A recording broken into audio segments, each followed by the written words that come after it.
Gemini will replace Google Assistant later this year. Google has announced that it will replace Google Assistant with its new AI-powered assistant, Gemini, on Android devices later this year. Google Assistant, which debuted in 2016, has been a key part of Google's ecosystem for years.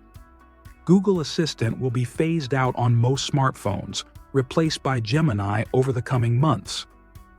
Gemini will also expand to tablets, cars, smartwatches, headphones, and home devices like smart speakers, displays, and TVs.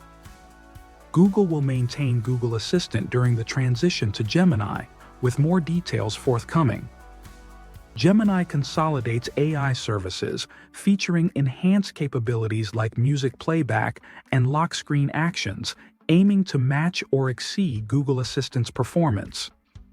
These improvements ensure a smooth transition to Gemini, featured in Pixel 9, offering advanced capabilities like Gemini Live and deep research for new AI interactions. Google's move is unsurprising, enhancing user experience significantly.